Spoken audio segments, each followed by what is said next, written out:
হ্যাঁ দিদি, বলছি আগুন নিভেছে তো? হ্যাঁ হ্যাঁ, আমরা বেরিয়ে পড়েছি। বলছি কারোর কিছু হয়নি তো রে? আচ্ছা আচ্ছা ঠিক আছে, হ্যাঁ আমরা কিছুক্ষণের মধ্যেই পৌঁছচ্ছি। কি বললো নীলা দিদি? ডাক্তারবাবু সব ঠিক আছে তো? মানে কারোর কিছু হয়নি তো? আর মায়ের মন্দিরটা? গৌরী শান্ত হোক, কারোর কিচ্ছু হয়নি, সব ঠিক আছে। আগুন ড্রয়িং এ লেগেছিল। কতক্ষণে যে পৌঁছাবো?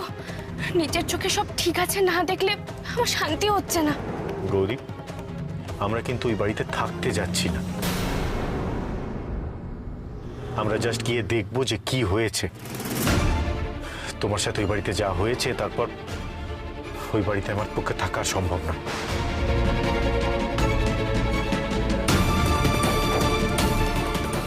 কি বলছো তুমি? দেখো গৌরী, এই নিয়ে তুমি আমাকে আর কিচ্ছু বলবে না। যেটা করার আমি সেটা ঠিক করে নিয়েছি। এই নিয়ে আর কোনো কথা হবে না। কিন্তু ডাক্তারবাবু, ওটা তো তোমার বাড়ি, তুমি ওই বাড়ির ছেলে।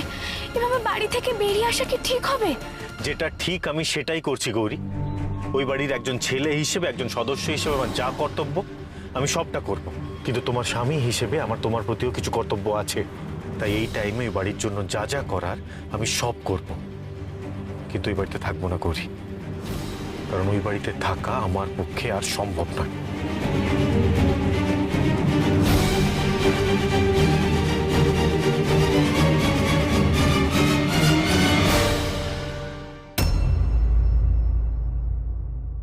কি হলো? আরে নীলা, তুই তো শানের সঙ্গে কথা বলেছিস, ও কি আসবে বললো? জানি না ছোট ঠাম্মি, কিন্তু বলেছে তো আসবে।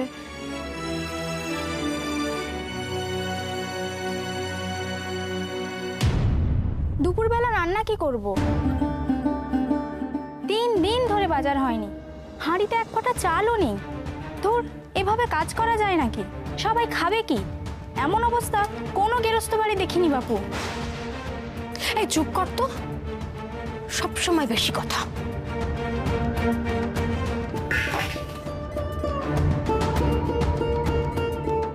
বাবা, কাকাবাবু, আমাদের তো সর্বনাশ হয়ে গেছে। আমাদের সবকটা আউটলেটের কর্মচারীরা হাত মিলিয়ে তারা আমাদের দোকান বন্ধ করে দিয়েছে। ধর্নায় বসছে, অনশন করছে, বলছে তাদের দাবি না মানলে তারা নাকি অনশন ভাঙবে না। এদিকে মিডিয়া সেটা নিয়ে নিউজ করছে। বাবা, আমাদের এত দিনের গুডউইল একবারে দফা রফা হয়ে গেল। সব গেল, সব গেল, সব গেল। এই বাড়ি, এই ব্যবসা সব শেষ হয়ে গেল, সব ছারখার হয়ে গেল। দাদা দাদা দাদা, তুমি এইভাবে ভেঙে পড়ো না। তুমি একটু একটু শান্ত হও, একটু শান্ত হও। একটা ব্যবস্থা নিশ্চয়ই হয়ে যাবে। আমি নিজে কথা বলবো কর্মচারীদের সঙ্গে। কিন্তু ছোট দাদু, ওরা তো কেউ কারোর কোনো কথাই শুনছে না, উল্টে পরিস্থিতি আরো ঘোরালো হচ্ছে। আমি বুঝে উঠতে পারছি না যে আমাদের পুরনো স্টাফ যারা এত বছর আমাদের সঙ্গে কাজ করছে, তারা কেন এমন করছে, কেন এমন জেদ ধরে বসে আছে।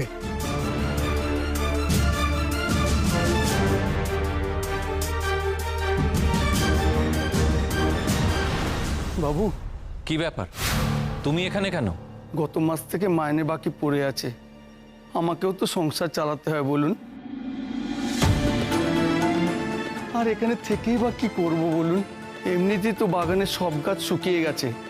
বলেছিলাম সার দিতে হবে, কীটনাশক লাগবে, কিছুই তো এনে দেননি। আমি চলেই যাই বরং।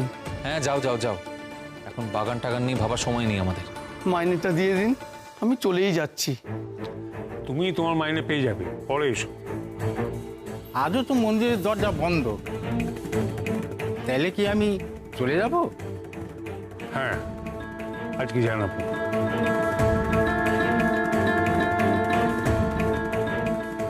বড্ড বার বেড়েছে এরা সবাই, অদ্ভুত।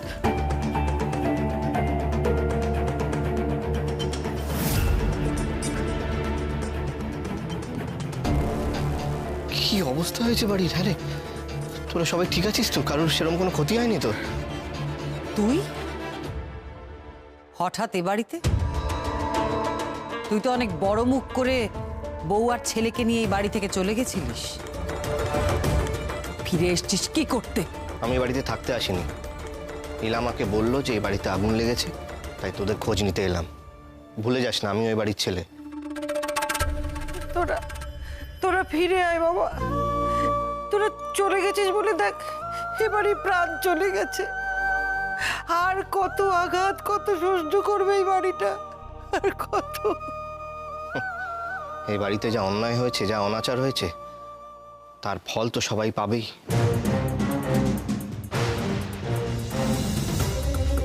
দেবতনু, তুমি যা বলছো ভেবে বলছো তো? তোমায় আমি কিছু বলতে চাই না। সবাই দেখতে পাচ্ছে এই বাড়িতে কি হচ্ছে, সবাই সেটা বুঝতে পারছে, কিন্তু তোমরা বুঝতে পারছো না, বুঝতে চাইছো না। তোমাদের জন্য আমার খারাপ লাগছে। দেখো দেবতনু, কি ছিল আর কি হলো, সব শেষ হয়ে গেল। আজ নিজেদের মধ্যে তোমরা লড়াই করে যাচ্ছ। এই ব্যবসা, ঘর বাড়ি, মন্দির সব শেষ হয়ে যাচ্ছে। কেন জানো? ওই মেয়েটার জন্য, ওই গৌরীর জন্য।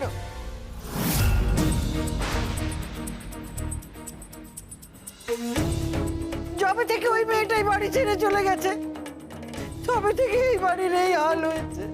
কি বলছোটা কি তুমি? মাথা ঠিক আছে তোমার? তুমি থামো, পোকার মতো কথা বলছে। ওরা বলছে নিজেদের চাল, উনি আবার ওই মেয়েটিকে টেনে নিয়ে এসছে। ও থাকা না থাকে কি এসে যায়? যায় যায়, এসে যায়। এটাই তোমরা বুঝতে পারছো না বলে আজ সংসার লক্ষ্মী ছাড়া হয়ে গেছে। যবে থেকে গৌরীর পা এই বাড়িতে পড়েছিল, তবে থেকে সব সব শুভ হচ্ছিল। আর কত কত কষ্ট সহ্য করতে হবে, কত ভাঙন দেখতে হবে ঠাকুর, আর কত। কপালে যেটা লেখা আছে সেটাই হবে, কান্নাকাটি করে কোনো লাভ নেই। ছোটটা মেয়ে প্লিজ আর কেঁদো না, আর কত কাঁদবে? এভাবে কাঁদলে তো অসুস্থ হয়ে পড়বে। দেখেই তো মায়ের এই অবস্থা। মা 3 দিন ধরে চোখ খুলছে না, জ্ঞানই ফিরছে না। ডক্টররা বলেছে যদি আজকের মধ্যে জ্ঞান না ফেরে তাহলে মাকে হসপিটালাইজ করতে হবে। শোন নীলা, বড় বৌদিকে যদি হসপিটালে ভর্তি করতে হয় আমাকে বলিস প্লিজ, আমি ব্যবস্থা করে দেবো। তার কোনো প্রয়োজন নেই দেবতনু। তুমি বাড়ি ছেড়ে বড় মুখ করে যেখানে চলে গেছিলে সেখানে যাও। তোমার সাহায্যের কোনো দরকার নেই আমাদের। সেই ভালো। এই বাড়ির কাউকে কোনো কিছু বলে লাভ নেই। এই বাড়ির কোনোদিনও কোনো ভালো হবে না। ছোটকা প্লিজ, ছোটকা।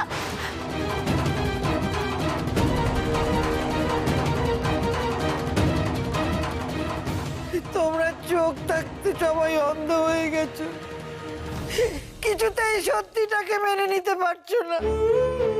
দেখবে দেখবে গৌরী ফিরে এলেই সব ঠিক হয়ে যাবে, সব ঠিক হয়ে যাবে। তুমি থামবে? শুধু গৌরী গৌরী গৌরী গৌরী এই নাম এই বাড়িতে আমি শুনতে চাই না। তোমরা কেন এই কথাটা ভুলে যাচ্ছ যে আমি থাকতে এই বাড়ির কোনো ক্ষতি আমি হতে দেব না?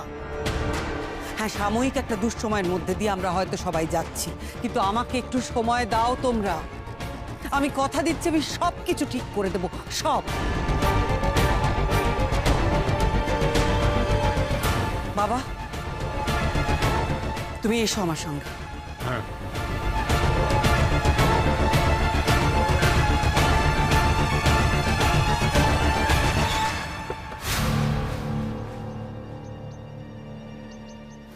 গৌরী, চুপ করে গাড়িতে বসে থাকো।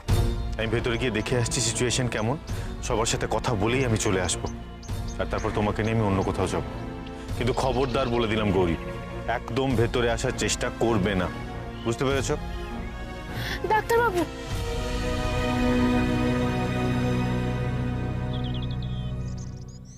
গৌরী, তোমার ব্যাপারটা কি বলো তো? তোমাকে কি বললাম আমি? বললাম তো তোমার ভেতরে যাওয়ার কোনো প্রয়োজন নেই। আমার কিন্তু এখন রাগিও না গৌরী, প্লিজ চুপচাপ গাড়িতে বসো।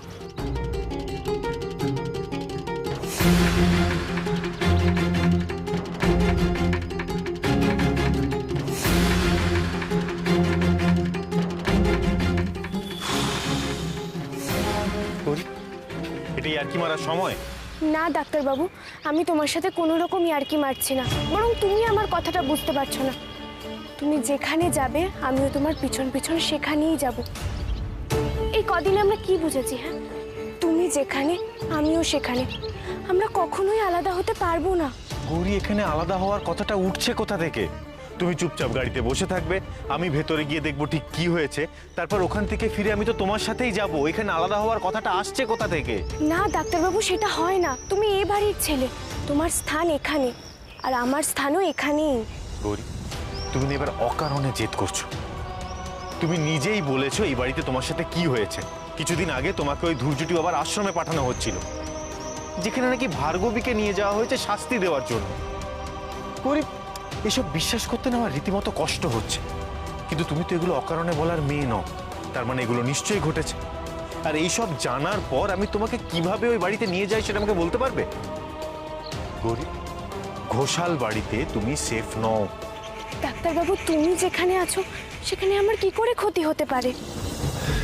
গৌরী, কথাটা বোঝার চেষ্টা করো। আমার কাজকর্ম আছে, আমি সারাক্ষণ তোমাকে চোখে চোখে রাখতে পারবো না। তুমি তো নিজেই দেখলে, কয়েকটা দিন সেমিনারের জন্য গিয়েছিলাম, তার মধ্যে ঠিক কি কি ঘটলো। তুমি তো আমাকে বলেছো ডাক্তারবাবু যে আমাকে নিজের লড়াইটা নিজেই লড়তে হবে। তুমি আগে আমাকে নিয়ে চলো, আমার কিচ্ছু হবে না। বাড়িতে এত বড় একটা দুর্ঘটনা ঘটেছে আর আমি চুপ করে থাকবো? আমি পারবো না ডাক্তারবাবু, আমাকে যেতেই হবে। না গৌরী, আগে আমি পিসিমণির সাথে কথা বলবো। পিসিমণির কাছ থেকে জানতে চাইবো যে এটা সে কেন করেছিল, কি সত্যি কতটা সত্যি সেটা না জেনে আমি তোমার ব্যাপারে কোনো রিস্ক নেব না গৌরী। এখন এসব ভাবার সময় নয় ডাক্তারবাবু, বাড়ির এই অবস্থা। আর তুমি দাদুর কথাটা একবার ভাবো, এর মধ্যে এইসব আলোচনা হলে দাদুর কেমন লাগবে, আর বাড়ির সবাই শুনতে পারবে এইসব কথা। তাই বলছি এখন কিচ্ছু বলো না ডাক্তারবাবু, তুমি আগে আমাকে নিয়ে চলো, কিচ্ছু হবে না। তুমি কি গৌরী, কোন ধাতুতে গড়া তুমি? গৌরী, যে বাড়িতে তোমার উপর এত অত্যাচার হলো, তোমাকে এত অসম্মান করা হলো, তোমার বাড়ি থেকে তাড়িয়ে দিতে চেয়েছিল, তুমি আবার সেই বাড়িতেই ফিরে যেতে চাইছো? উফ, তুমি এত কথা কেন বলছো বলো তো? চলো চলো।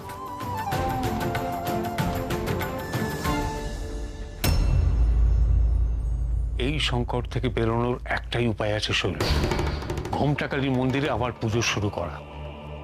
তুমি যেমন ভক্তদের সঙ্গে মিট করতে, তেমনি আবার শুরু করো, তাহলে দেখবে সব ঠিক হয়ে যাবে। তোমাকেই এগিয়ে আসতে হবে শৈল, এছাড়ার কোনো উপায় নেই। কি হলো, মনে জোর আনো শৈল, কিচ্ছু হবে না। তুমি হচ্ছ মায়ের অংশ, তুমি সব ঠিক করে দিতে পারবে। তুমি পুজোয় বসলেই দেখবে সব আবার আগের মতো হয়ে গেছে। শৈলমা, আসবো?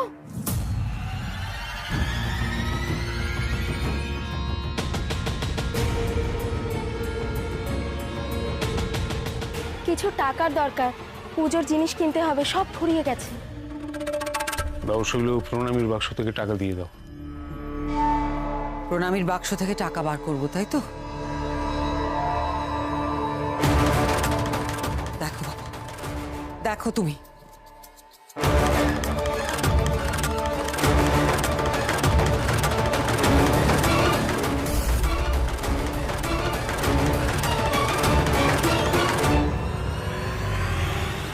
সে কি, এই প্রণামীর বাক্স তো একেবারে ফাঁকা, কি করে হলো? কেন হবে না? ভক্তরা আসছে না, মন্দির খোলা হচ্ছে না, প্রণামীর টাকা আসবে কোত্থেকে? ঠিক আছে, তুমি এখন যাও, পরে এসে টাকা নিয়ে যেও। আমাদের এই অবস্থা হলো, আমাদের প্রণামীর বাক্স কখনো কখনো ফাঁকা থাকেনি। খরচ করেও যা টাকা সোনা বাঁচতো আমরা সিন্ধুকে তুলে রাখতাম।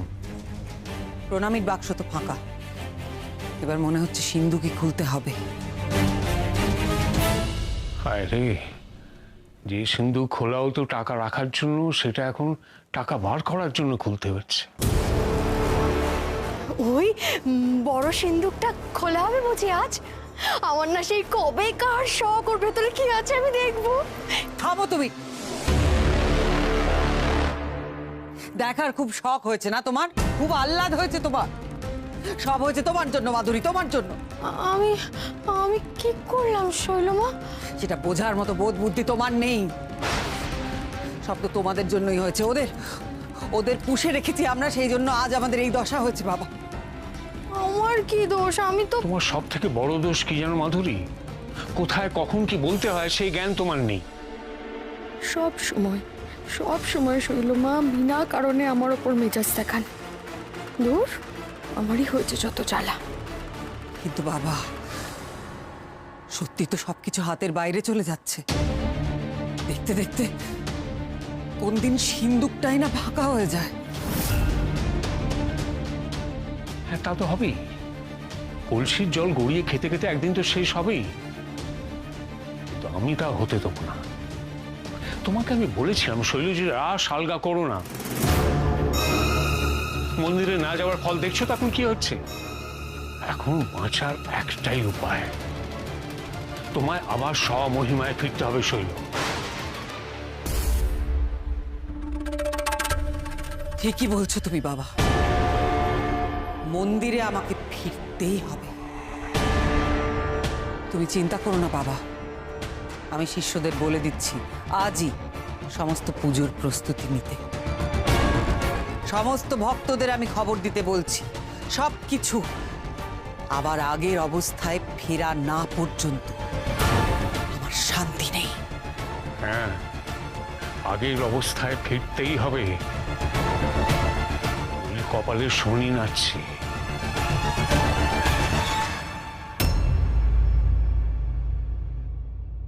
আমি সিদ্ধান্ত নিয়েছি, আমি আজ বড় করে মায়ের আরতি করব।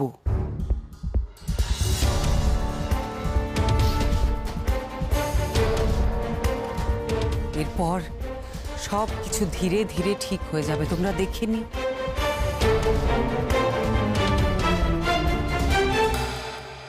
এখনই ভক্তদের আসা শুরু হবে, তোমরা এভাবে মন খারাপ করে থেকো না।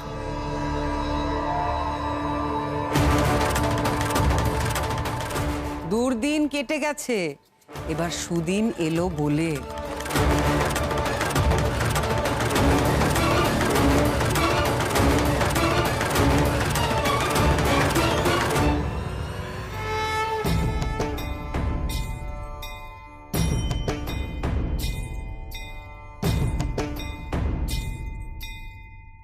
শৈলমা, আপনি তো মন্দিরে যাওয়ার জন্য তৈরি হবেন, তাই শাড়ি গয়না আলতা সব সাজিয়ে গুছিয়ে এনেছি।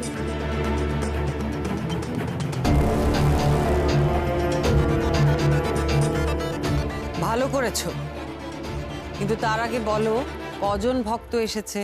না মা, ভক্তরা তো আসেনি কেউ।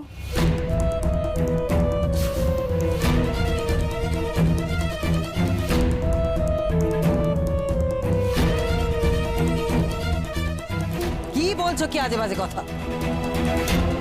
ভক্ত আসেনি মানেটা কি?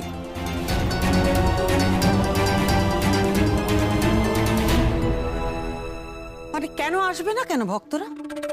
নিশ্চয়ই তোমরা ঠিক করে খবর দাওনি। না মা, আমরা চুপ! এত বড় সাহস! তো কিছু করার পর আবার মুখে মুখে কথা বলছো?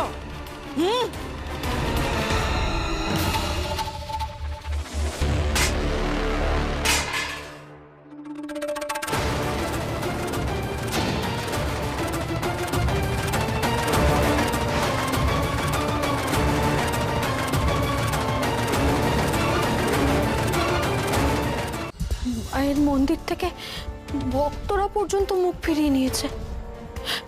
এরকম তো আগে কখনো দেখিনি। আশ্চর্য ব্যাপার কিন্তু না? হবে না, যতক্ষণ না তার পায়ে বাড়িতে পড়ছে ততক্ষণ কিচ্ছু ঠিক হবে না, কিচ্ছু না।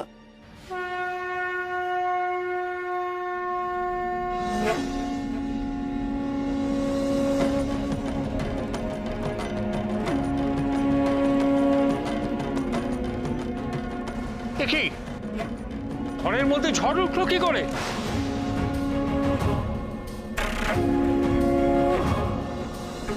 ओंकारे शवारूढे नीलनील शयने त्रैलोक्यैकमुखे देवी कालिकाव्यै नमस्तुते प्रत्यलीढपदे घोरे मुण्डमाला प्रलम्बिते खर्विलम्बोदरे भीमे कालिकाव्यै नमस्तुते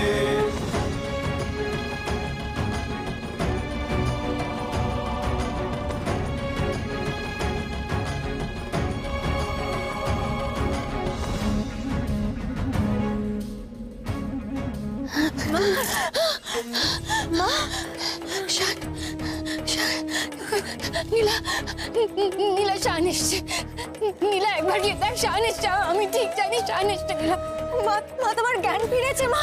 নীলা শান এসছে তুই বুঝতে পারছিস না আমি সবাইকে জানাচ্ছি। ছোট ঠাম্মি, ছোট ঠাম্মি। শান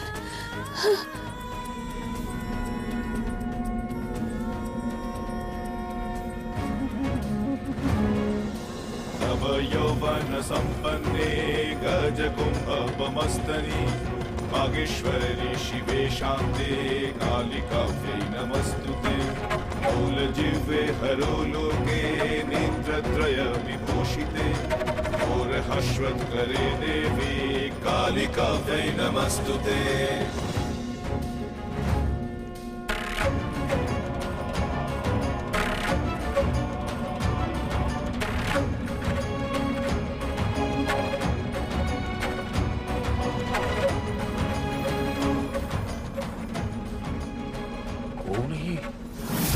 আবার এই বাড়িতে ছোট ঠাম্মি, দাদু, ছোট দাদু, একটা ভালো খবর আছে গো। এতদিন মায়ের জ্ঞান ছিল না, আজ 3 দিন পরে মায়ের জ্ঞান ফিরেছে।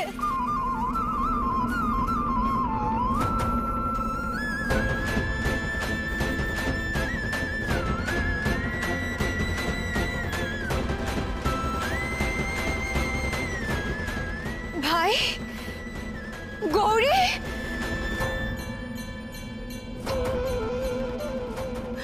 আমার ঘরে লক্ষ্মী ফিরে এসেছে। এবার এবার ঠিক সুদিন ফিরে আসবে, তোমরা দেখো আমার লক্ষ্মী ফিরে এসেছে।